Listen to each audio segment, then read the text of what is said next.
لله الحمد لله وكفى الصلاة والسلام على سيد الرسل وخاتم الأنبياء وعلى آله وأصحابه الأتقياء أما بعد فأعوذ بالله من الشيطان الرجيم بسم الله الرحمن الرحيم والسابقون الأولون من المهاجرين والأنصار قال النبي صلى الله تعالى عليه وسلم اللهم علم الكتاب والحساب وفقه العذاب إن الله وملائكته يصلون على النبي يا أيها الذين آمنوا صلوا عليه وسلموا تسليما اللهم صل على سيدنا ومولانا محمد وعلى آل سيدنا ومولانا محمد وبارك وسلم عليه اللهم لك الحمد كما أنت أهله فصل وسلم على سيدنا محمد صلى الله عليه وسلم كما أنت أهله وافعل بنا ما أنت أهله فإنك أهل التقوى وأهل المغفرة. حضرات گرامی، رجب کا مہینہ ہے اور اسی مہینے کی مناسبت سے سیدنا امیر معاویہ رضی اللہ تعالیٰ عنہ کے کچھ فضائل آپ کے سامنے رکھے تھے، اور نبی پاک صلی اللہ علیہ وسلم نے جو اس صحابی کے بارے میں بشارتیں دی تھیں کچھ آپ کے سامنے عرض کی تھی اور کچھ آج کروں گا. رسول اللہ صلی اللہ علیہ وسلم نے حضرت سیدنا امیر معاویہ رضی اللہ تعالیٰ عنہ کے بارے میں دعا کی کہ یا اللہ اس کو کتاب کا علم دے اور اس کے سینے کو علم سے بھر دے. یہ رسول اللہ صلی اللہ علیہ وسلم کی دعا تھی سیدنا امیر معاویہ رضی اللہ تعالیٰ عنہ کے حق کے بارے میں. ایک دفعہ حضرت امیر معاویہ رضی اللہ تعالیٰ عنہ بیٹھے ہوئے تھے اور ایک بندے نے آ کر کچھ سوالات آپ کے سامنے رکھے کہ حضرت ایک عیسائی پادری ہے اور وہ پادری آپ سے کچھ سوال کرنا چاہتا ہے، آپ کے مذہب کے بارے میں کچھ معلومات کرنا چاہتا ہے. ان میں سے پہلا سوال سیدنا امیر معاویہ رضی اللہ تعالیٰ عنہ سے یہ کیا گیا کہ حضرت آپ اس چیز کے بارے میں بتلائیں جو زمین پر تو موجود ہے لیکن زمین کی جنس میں سے نہیں ہے، زمین کے اندر سے پیدا نہیں ہوئی ہے، زمین کے اوپر. ورنہ آپ باقی جتنی چیزیں بھی دیکھ لیں زمین کے اوپر جو ہے وہ زمین ہی سے پیدا ہوئی ہے. انسان ہے مٹی سے نکلا ہے، انسان کی جتنی ضروریات ہیں ساری مٹی سے نکل رہی ہے، کپڑے ہے، خوراک ہے، جو کچھ بھی ہے، پانی ہے، ہر چیز مٹی سے نکل رہی ہے. لیکن اس زمین کے اوپر وہ چیز موجود ہے اور وہ زمین میں سے نہیں نکلی. اب یہ پہلا سوال عیسائی پادری نے کیا، سوال بڑا سخت تھا. تو حضرت امیر معاویہ رضی اللہ تعالیٰ عنہ نے جواب دیا کہ یہ حجر اسود ہے، پتھر ہے، بڑا خوبصورت پتھر تھا، اللہ تعالیٰ نے جنت سے بھیجا تھا، زمین سے نہیں نکلا، لیکن ہم مسلمانوں کے گناہوں کو چوس چوس کر آج اس کی شکل بالکل سیاہ ہو گئی. یہ وہ پتھر ہے جس کے بارے میں سیدنا امیر معاویہ رضی اللہ تعالیٰ عنہ نے پہلا جواب لکھوایا. پھر اس نے دوسرا سوال کیا کہ حضرت آپ یہ بتلائیں کہ ایک چیز موجود ہے، آتی ہے لیکن جاندار نہیں ہے اور وہ سانس بھی لیتی ہے. قرآن کہتا ہے وہ سانس لیتی ہے، جاندار نہیں ہے. حالانکہ جاندار سانس لیتی ہے، ہماری جو باتیں مشہور ہے کہ جاندار چیز جو ہے وہ سانس لیتی ہے، لیکن وہ چیز جاندار نہیں ہے لیکن سانس لیتی ہے. تو حضرت امیر معاویہ رضی اللہ تعالیٰ عنہ نے فرمایا کہ اس کے جواب کے اندر لکھو کہ ہمارے قرآن پاک کے اندر یہ بات موجود ہے کہ وہ صبح اذا تنفس، صبح کا جو وقت ہے یہ سانس لیتا ہے. قرآن کہتا ہے، اب ہمیں شعور نہیں کہ وہ سانس کیسے لیتا ہے، لیکن قرآن پاک کہتا ہے کہ صبح کا جو وقت ہے یہ سانس لیتا ہے. اور تیسرا اس نے سوال کیا کہ حضرت عموماً ماں اس کو کہا جاتا ہے جس کے وجود سے بچہ نکلے، وہ بچے کی ماں بن جاتی ہے. لیکن ایک ایسی چیز موجود ہے جو مادہ بھی نہیں ہے، اس کا کوئی شوہر بھی نہیں ہے، اس کی آگے کوئی اولاد بھی نہیں ہے، لیکن آپ کا قرآن اس کو ماں کہتا ہے۔ ذکر ہے قرآن پاک کے اندر لتنذر ام القرى، مکہ کی جو بستی ہے، اس کو قرآن نے ماں کہا کہ یہ اس کا درجہ ایسے جیسے ماں اصل ہوتی ہے نا، ماں سے ساری چیزیں، اولاد ماں سے نکلتی ہے۔ اب زمین وہاں سے پھیلائی گئی، اصل جو زمین کے اندر اصل ٹکڑا ہے وہ مکہ کی زمین ہے، جس کو قرآن پاک نے کہا کہ لتنذر ام القرى۔ پھر سوال پڑا گیا کہ حضرت اس نے کہا ہے کہ کوئی 5 چیزیں ایسی بتلا دو کہ جو زمین پر چلی پھری ہوں لیکن وہ زمین سے پیدا نہ ہوئی ہوں، زمین کی جنس میں سے نہ ہو۔ تو حضرت امیر معاویہ رضی اللہ تعالیٰ عنہ نے جواب لکھوایا کہ پہلی چیز ہے حضرت آدم، ماں کے پیٹ سے پیدا نہیں ہوئی۔ عام جو روٹین کے ساتھ انسان کی افزائش ہوتی ہے، نسل چلتی ہے، حضرت آدم علیہ السلام ماں کے پیٹ سے پیدا نہیں ہوئی ہے، یہ لکھ لو، پہلا جواب۔ دوسرا سوال، دوسرا جواب، حضرت حوا حضرت آدم علیہ السلام کی پسلی سے پیدا ہوئی ہے، کسی ماں کے رحم سے یا عورت کے وجود سے پیدا نہیں ہوئی۔ اسی وجہ سے عورت کا اور مرد کا یہ فرق آپ ذہن کے اندر رکھو کہ مرد کل ہے، اس سے ایک عورت جز نکالا گیا، وہ جز ہے جو اس کی مرد کی پسلی سے نکالا گیا۔ آپ ساری میراث کے اندر بھی دیکھ لو، اس کا آدھا حصہ بنتا ہے، گواہی کے اندر بھی یہ ہوتا ہے، ایک مرد 2 عورتیں، جز ہوتا ہے، اس کو جتنا بھی بڑھاؤ وہ جز رہتا ہے، اور کل کو جتنا گھٹاؤ وہ کل رہتا ہے۔ اب حضرت حوا وہ حضرت آدم علیہ السلام کی پسلی سے پیدا ہوئی۔ تیسری چیز لکھو کہ اس نے وہ کہا کہ وہ چیز ماں کے پیٹ سے پیدا نہ ہوئی ہو لیکن زمین پر چلی پھری ہو۔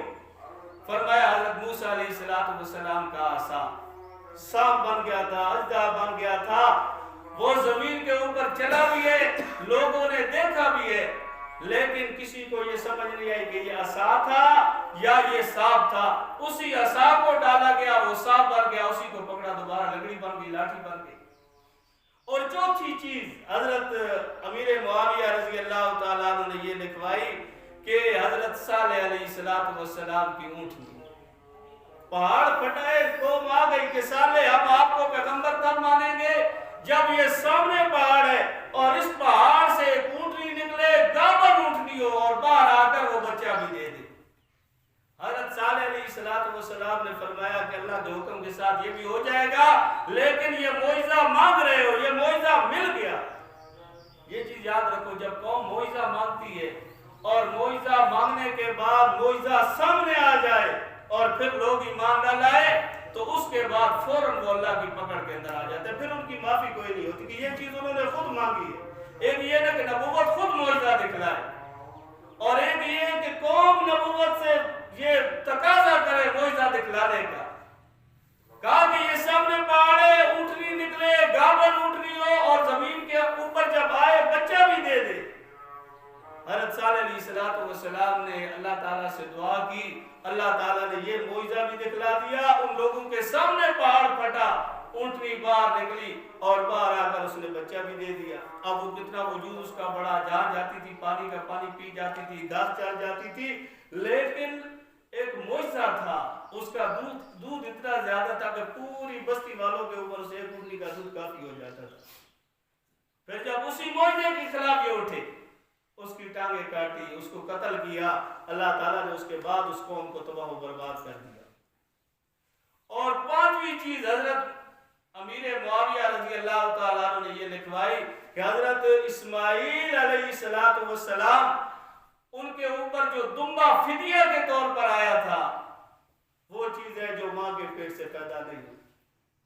پھر اس نے ایک اور سوال کیا، اس عیسائی پادری نے، اس نے کہا کہ حضرت ہمیں یہ بتلاؤ کہ ایسا پانی جو نہ آسمان سے آیا ہو نہ زمین سے نکلا ہو، لیکن دنیا کے سارے پانیوں سے زیادہ قیمتی بھی ہو اور اعزاز بھی اس کا زیادہ، اس سے بڑھ کر کوئی پانی نہ ہو، زمین سے بھی نہ نکلے، عموماً پانی زمین سے ہی نکلا کرتا ہے، یہاں آسمان سے برستا ہے۔ تو سیدنا امیر معاویہ رضی اللہ تعالیٰ عنہ نے کہا کہ اس کا جواب لکھو کہ خندق کے موقع پر جب رسول اللہ صلی اللہ علیہ وسلم خندق کھدوا رہے تھے، صحابہ اکرام حاضر ہو گئے کہ یا رسول اللہ صلی اللہ علیہ وسلم پانی ختم ہو گیا، اب نہ وضو کا پانی ہے نہ پانی پینے کا ہے، کچھ بھی نہیں بچا۔ تو جناب رسول اللہ صلی اللہ علیہ وسلم نے فرمایا کہ کچھ ڈھونڈو پانی۔ ایک برتن کے اندر دیکھا گیا تھوڑا سا پانی، وہ رسول اللہ صلی اللہ علیہ وسلم کی خدمت کے اندر لایا گیا اور آپ صلی اللہ علیہ وسلم نے اس کے اندر اپنا ہاتھ مبارک ڈالا اور رسول اللہ صلی اللہ علیہ وسلم کی انگلیوں سے پانی کے چشمے جاری ہو گئے۔ یہ آب زمزم سے بھی قیمتی پانی تھا، اعزاز کے اندر بھی بڑا تھا، قیمتی پانی تھا کہ آب زمزم حضرت اسماعیل علیہ السلام کی ایڑیوں سے نہیں نکلا تھا، انہوں نے ایڑیاں رگڑی تھی، زمین سے آب زمزم بھی نکلا ہے، لیکن یہ پانی دنیا کے اندر کوئی پانی اس کا مقابلہ نہیں کر سکتا جو جناب رسول اللہ صلی اللہ علیہ وسلم کے ہاتھ مبارک سے نکلا۔ جب یہ جواب لکھ کر اس عیسائی پادری کے پاس بھیجے گئے تو اس عیسائی پادری نے اپنے بادشاہ کو مشورہ دیا کہ مسلمانوں کی اطاعت قبول کر لے۔ جس کے پاس، امیر کے پاس اتنا زیادہ علم ہے تو باقی جو اس کے محتاج ہوں گے، جو اس کی فوج ہوگی، ان کے پاس بھی تو علم کے پہاڑ ہوں گے۔ جب ان کا استاد اور امیر ایسا ہے، اس قوم کے ساتھ لڑو نہیں، صلح کر لو، ان کا کلمہ پڑھ لو، ان کے ماتحت آ جاؤ۔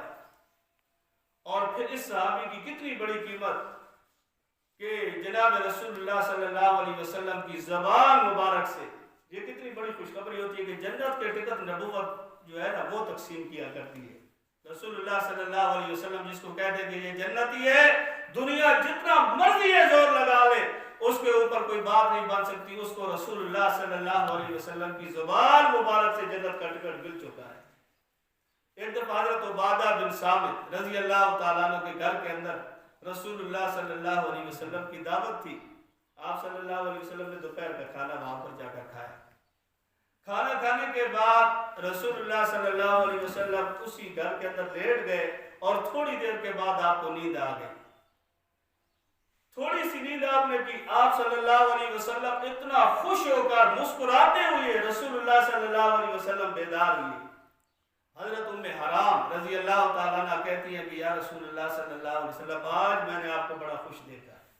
یہ تو ان صحابہ کی قربانیاں تھی کہ نبوت کی پیشانی سے اندازہ لگا لیا کرتے تھے کہ آج رسول اللہ صلی اللہ علیہ وسلم غصے کے اندر ہے، کوئی بات ہو گئی، شاید یہ ناگوار ہمارے محبوب کو گزری ہو، لیکن جب رسول اللہ صلی اللہ علیہ وسلم کی خوشی کو دیکھتے تھے تو صحابہ کی عورتیں بھی خوش ہو جایا کرتی تھی کہ آج ہمارے محبوب خوش ہیں، بڑے خوش تھے جناب رسول اللہ صلی اللہ علیہ وسلم۔ حضرت ام حرام پوچھتی ہیں کہ یا رسول اللہ صلی اللہ علیہ وسلم میرے ماں باپ آپ پر قربان ہو، آج میں نے آپ کو بڑا خوش دیکھا ہے کہ آج آپ نیند سے بیدار ہوئے، مسکراتے ہوئے اٹھے۔ تو رسول اللہ صلی اللہ علیہ وسلم نے فرمایا کہ ام حرام میں نے خواب کے اندر ابھی دیکھا ہے کہ میرا ایک لشکر ہے جو سمندروں کے اندر اسلام کی جنگ لڑ رہا ہے، اور حضور نے فرمایا کہ پہلا لشکر جو اسلام کا لشکر سمندر کے اندر جائے گا اس کے اوپر اللہ نے جنت واجب کر دی ہے، وہ سارا لشکر جنتی ہے۔ تو حضرت ام حرام کہتی ہے کہ یا رسول اللہ صلی اللہ علیہ وسلم آپ میرے لیے بھی دعا کر دے، اللہ تعالیٰ مجھے بھی اس لشکر کے اندر شامل کر دے۔ تو رسول اللہ صلی اللہ علیہ وسلم نے اپنے نبوت والے ہاتھ اٹھائے، ام حرام کے لیے خصوصی دعا کی، پھر آپ سو گئے، آپ کو نیند آ گئی، دوبارہ پھر آپ اٹھے اور مسکراتے ہوئے اٹھے، پھر آپ نے یہ بات پیش کی کہ میرا ایک لشکر ہے جو سمندروں کے اندر اسلام کی جنگ لڑ رہا ہے۔ حضرت ام حرام کہتی ہے کہ یا رسول اللہ صلی اللہ علیہ وسلم آپ میرے لیے دعا کر دے کہ اللہ مجھے اس لشکر کے اندر شامل کر دے۔ تو حضور نے جواب دیا کہ ام حرام تو پہلے لشکر کے اندر شامل ہوگی۔ حضرت ام حرام کہتی ہے کہ اب رسول اللہ صلی اللہ علیہ وسلم کی زبان مبارک سے مجھے یہ بات کی خوشخبری مل چکی تھی کہ وہ لشکر سمندر کے اندر جنگ لڑے گا اور یہ لشکر جائے گا، اور اس وقت تک میری موت بھی نہیں آئے گی جب تک میں اس لشکر کے اندر شامل نہ ہوں۔ اور تیسری چیز کہ اس لشکر کے اوپر اللہ نے جنت واجب کر دی ہے جو بھی اس لشکر کے اندر شامل ہوگا۔ حضرت ام حرام کہتی ہے کہ وقت گزرتا گیا، جناب رسول اللہ صلی اللہ علیہ وسلم دنیا سے پردہ فرما گئے، سیدنا صدیق اکبر کا دور آیا، اب میں اسی تیاری کے اندر کہ یہ بشارت پوری ہوگی۔ حضرت ابوبکر کا دور بھی گزر گیا، سیدنا فاروق اعظم کا دور آ گیا، وہ بھی گزر گیا۔ حضرت عثمان غنی رضی اللہ تعالیٰ عنہ کے دور کے اندر حضرت امیر معاویہ رضی اللہ تعالیٰ عنہ نے یہ بحری جہاز، یہ سب سے پہلا بحری جہاز، بحری فوج، بحری لشکر تیار کرنے والا یہ اعزاز سیدنا امیر معاویہ کو حاصل ہے۔ سب سے پہلا اعزاز سمندر کے اندر فوجیں اتارنے والا انسان امیر معاویہ رضی اللہ تعالیٰ عنہ ہے۔ حضرت عثمان غنی رضی اللہ تعالیٰ عنہ کے دور حکومت کے اندر اعلان ہو گیا کہ امیر معاویہ ایک لشکر تیار کر رہا ہے جو سمندر سے پار جا کر کافروں کا مقابلہ کرے گا، لڑائی کرے گا، اور جو بھی اس لشکر کے اندر شامل ہونا چاہتا ہے وہ اس لشکر کے اندر آ کر شامل ہو جائے، اپنا نام لکھوائے۔ اب یہ راز تھا، حضرت ام حرام کے علاوہ کسی کو کوئی پتہ نہیں تھا کہ جناب رسول اللہ صلی اللہ علیہ وسلم یہ پیشین گوئی کر چکے ہیں۔ اب لوگ جا رہے ہیں، اپنا اپنا نام لکھوا رہے ہیں کہ ہم نے بھی جانا ہے۔ حضرت ام حرام فرماتی ہے کہ میں نے اپنے شوہر کو کہا کہ اب بس اپنا بوریا بستر باندھ، اپنا سامان سنبھال، میں نے رسول اللہ صلی اللہ علیہ وسلم سے یہ دعا کروائی تھی، آج میرے محبوب کی دعا ہمارے حق کے اندر قبول ہو گئی ہے۔ اور حضور نے فرمایا کہ سب سے پہلا یہ لشکر ہے جس کے اوپر اللہ نے جنت واجب کر دی۔ اول جیش من امتی یغزون البحر فقد اوجبوا۔ امام بخاری فرماتے ہیں کہ جو بھی، حضور نے فرمایا کہ جو لشکر بھی پہلا لشکر ہوگا سمندر کے اندر جا کر لڑے گا اس کے اوپر اللہ نے جنت واجب کر دی۔ یہ قبرص کی طرف پہلا فاتح قبرص امیر معاویہ رضی اللہ تعالیٰ عنہ کو کہا جاتا ہے، یہ پہلا لشکر سیدنا معاویہ رضی اللہ تعالیٰ عنہ کا قبرص کے اوپر گیا ہے، جس نے قبرص کے اوپر جا کر اسلام کے جھنڈے گاڑے ہیں۔ اور پھر جب لشکر واپس آ رہا تھا اس کے اندر حضرت ام حرام بھی تھی، واپسی کے اندر خچر کے اوپر سوار تھی، گری اور اسی چوٹ کی وجہ سے ان کا انتقال ہو گیا۔ تو رسول اللہ صلی اللہ علیہ وسلم کی یہ کتنی بڑی بشارت ہے اس صحابی کے بارے میں، جس کے بارے میں آج ہم مسلمان بڑی بحث کرتے ہیں، لوگوں کی سنی سنائی باتیں۔ اور حضرت عبداللہ بن مبارک، باقی صحابہ کے تو بڑے اقوال ہیں حضرت امیر معاویہ رضی اللہ تعالیٰ عنہ کے بارے میں، لیکن حضرت عبداللہ بن مبارک نے ایک ترازو لگایا ہے امیر معاویہ کا۔ عبداللہ بن مبارک رحمۃ اللہ علیہ سے پوچھا گیا کہ حضرت عمر بن عبدالعزیز رحمۃ اللہ علیہ افضل ہے یا سیدنا معاویہ افضل ہے؟ اب عمر بن عبدالعزیز تابعی ہے لیکن عمر ثانی کے نام سے مشہور ہے عدل و انصاف، جس نے انصاف کے دریا بہا دیے تھے، ایسا انصاف جس نے واقعتاً سیدنا عمر رضی اللہ تعالیٰ عنہ کے دور کی یاد تازہ کی تھی۔ عبداللہ بن مبارک سے سوال کرتے ہیں کہ یہ بتلاؤ امیر معاویہ افضل ہے یا عمر بن عبدالعزیز رحمۃ اللہ علیہ افضل ہے؟ تو حضرت عبداللہ بن مبارک کا جواب سنو۔ حضرت عبداللہ بن مبارک رحمۃ اللہ علیہ نے فرمایا کہ امیر معاویہ جو میدان جہاد کے اندر گھوڑا دوڑاتا تھا، اب جب گھوڑا دوڑ رہا ہو تو وہاں سے گرد و غبار اٹھتی ہے، مٹی اٹھتی ہے، اور وہ مٹی جو امیر معاویہ کے گھوڑے کی ناک کے اندر پہنچی ہے وہ بھی اب عمر بن عبدالعزیز سے افضل ہے۔ اور قرآن بھی اس بات کی گواہی دیتا ہے۔ یہ عمر عبداللہ بن مبارک نے اپنی طرف سے بات نہیں کی تھی، اتنی قیمت ہے صحابہ کے گھوڑوں کی، والعادیات ضبحا فالموریات قدحا، کہ صحابہ کے اللہ قسمیں کھا رہا ہے ان گھوڑوں کی، جن گھوڑوں پر صحابہ چڑھ کر میدان جہاد کے اندر گئے ہیں، کہ قسم ہے ان گھوڑوں کی جو دوڑنے والے گھوڑے ہیں، اور قسم ہے ان گھوڑوں کی کہ جو گرد و غبار اڑانے والے ہیں، کہ جب گھوڑے دوڑتے ہیں پھر میدان جہاد ہو تو ہر طرف مٹی ہی مٹی ہوتی ہے، اللہ اس مٹی کی قسمیں بھی کھا رہا ہے۔ کہ صحابہ یہ پیغمبر پاک کی وہ پاکیزہ جماعت ہے کہ جس کے ایک ایک جز کی اللہ نے مثالیں دی ہیں۔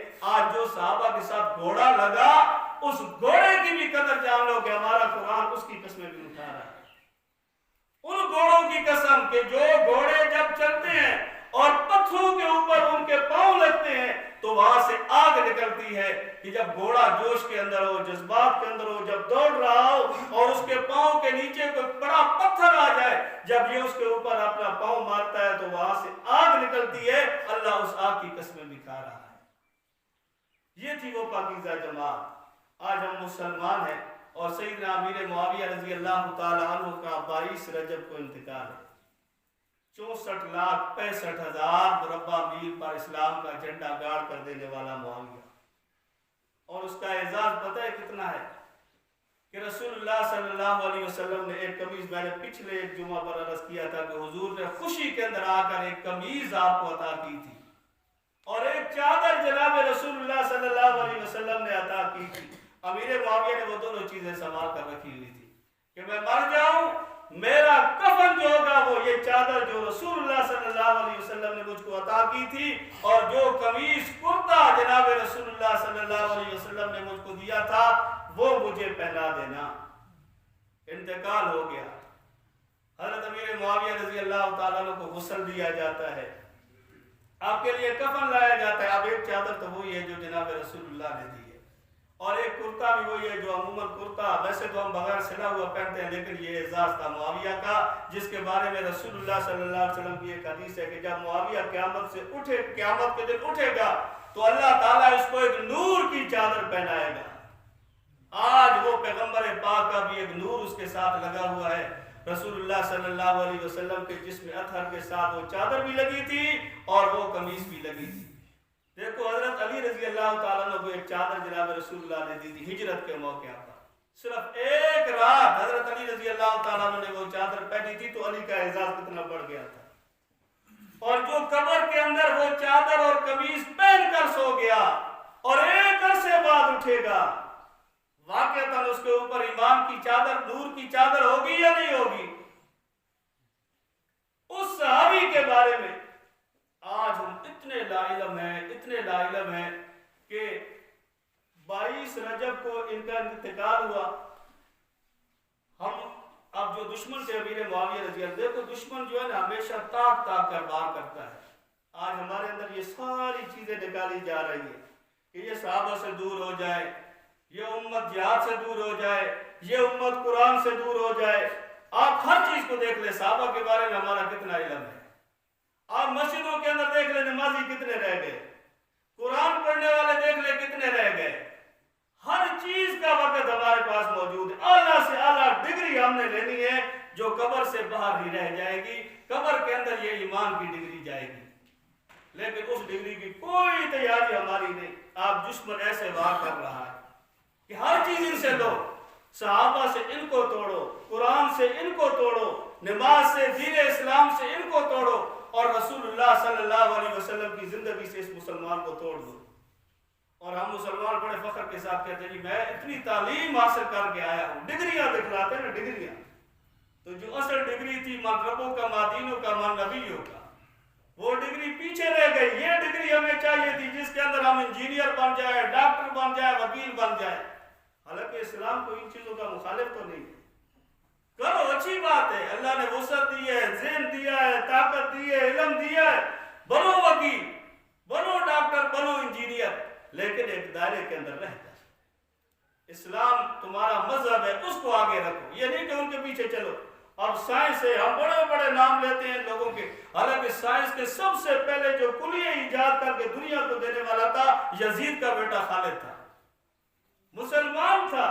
لیکن آج ہم مسلمان اپنی سائنس بھی اٹھاتے ہیں اور ان کے کھاتے کے اندر ڈال دیتے ہیں. آپ قرآن پڑھو، قرآن کے اندر آپ کو یہ چیز نظر آ جائے گی. آج وہ کہتے ہیں ہم بڑی ترقی کر گئے، ہم چاند کے اوپر پہنچ گئے. یہ ہمارے لیے بڑا جملہ ہے، ہمارا قرآن تو پہلے کہہ رہا ہے. اگر ہم نے قرآن سمجھا ہوتا، قرآن پڑھا ہوتا، قرآن کے ساتھ محبت کی ہوتی تو یہ ساری چیزیں تو ہمارے قرآن کے اندر بند ہے. ان کا کیا کمال ہے کہ وہ کہاں تک پہنچ گئے. اب انہوں نے ایسے ایسے وار کر رہے ہیں نا کہ حملے کر رہے. اب 22 رجب آ جاتی ہے، ایک رسم بنائی جاتی ہے کونڈوں کی رسم. کونڈے کہتے ہیں کہ میٹھی چیز بناؤ. باقی تو آپ کی جو عبادت ہوتی ہے، رسم ہوتی ہے، آپ کو اختیار ہے، میٹھا پکاؤ، نمکین پکاؤ.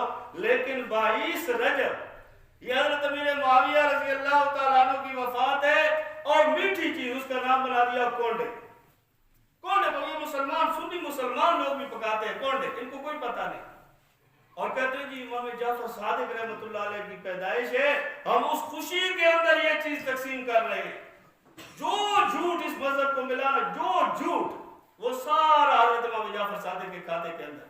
متا کرنا ہو کہو امام جعفر صادق نے کہا ہے، جھوٹ بولنا ہو کہو امام جعفر صادق نے کہا ہے، کونڈے پکانے ہو کہو جی امام جعفر صادق نے کہا ہے. ہر چیز اپنے سے اٹھاؤ، امام جعفر صادق کے اوپر ڈال دو.